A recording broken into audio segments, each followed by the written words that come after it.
கிறிஸ்துவுக்கான கண்பானவர்களே, ஆண்டவருடைய நல்ல பெயரிலே உங்களை வாழ்த்தி ஆசிர்வதிக்கிறேன். கடவுளின் மேன்மைகள் நன்மைகள் உங்களிடத்தில் பெருக தேவன் கிருபை பாராட்டுவாராக. ஒரு வசனத்தை உங்களுக்கு முன்பாக வைக்கிறேன். அது எரேமியா தீர்க்கதரிசன புஸ்தகம் 32ஆம் அதிகாரம் 38வது வசனம்.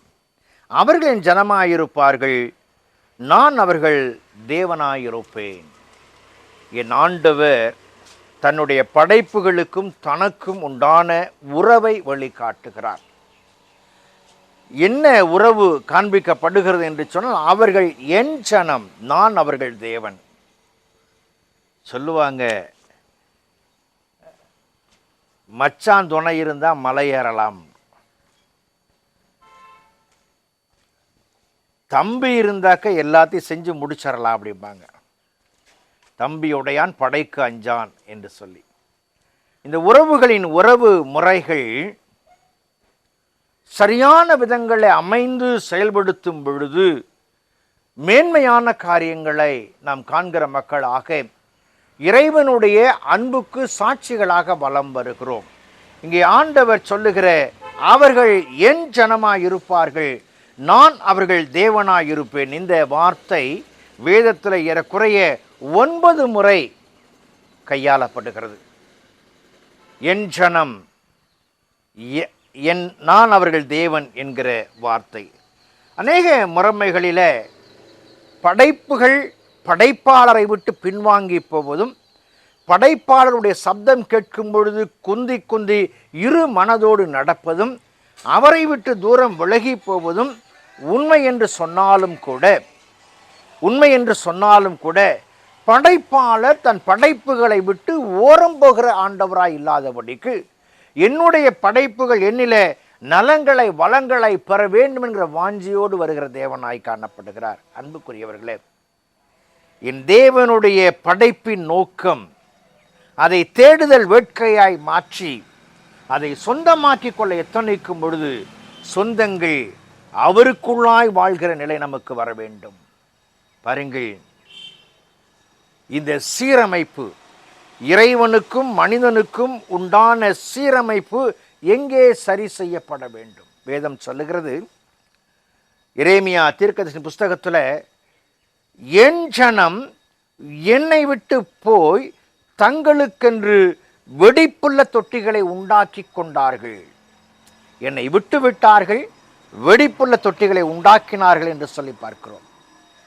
இந்த வெடிப்புள்ள தொட்டிகளை உண்டாக்கின மக்கள், இறைவனை விட்ட மக்கள் இறைவனிடத்தில் திரும்ப வேண்டும் என்பதை ஆண்டவர் விரும்புகிறார். அது எங்கே ஆரம்பிக்க வேண்டும் என்று சொன்னால், முதலில் இறைவன் தனக்கு தந்த குடும்பத்திலே நல்ல உறவு வேண்டும்.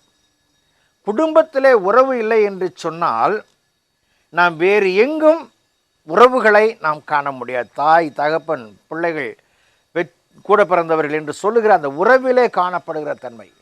இரண்டாவது, ஒரு குடும்பத்துக்கும் மற்ற குடும்பத்துக்கும் உண்டான உறவிலே உறவுகள் காணப்பட வேண்டும். அந்த உறவுகள் தான் இன்னும் அதிகமாக அன்பை ஒளிகாட்டுகிற பகிர்ந்து கொள்கிற நிலையிலே காணப்படும்.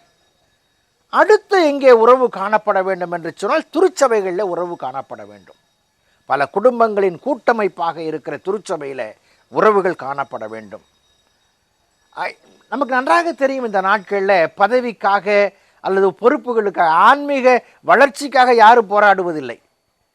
தங்கள் வாழ்க்கையிலே நான் செக்ரட்டரியாக இருக்க வேண்டும், அல்லது ட்ரெஷராக இருக்க வேண்டும், அல்லது பிசி மெம்பராக இருக்க வேண்டும், டிசிசிக்கு போக வேண்டும், டிசிக்கு போக வேண்டும் என்கிற எண்ணங்களில் வருகிற பிரிவினை பேதங்கள். எந்த திருச்சபையிலே ஒரு எலெக்ஷன் நடைபெறுகிறது என்று சொன்னால், அந்த திருச்சபை உறவிலே சீர்குலைந்திருக்கிறது என்று பொருள். யார் வேண்டுமானாலும் வாருங்கள் என்று சொல்லுகிறது தான் அங்கே சிறப்பான இணக்கமான உறவாய் காணப்படும். எலெக்ஷன் என்று சொல்லி வந்துவிட்டது என்று சொன்னால், எலெக்ஷனில் நிற்கிறோம் என்று சொன்னால், அங்கே உறவுகளில் பிரிவினைகளை காண்கிறோம்.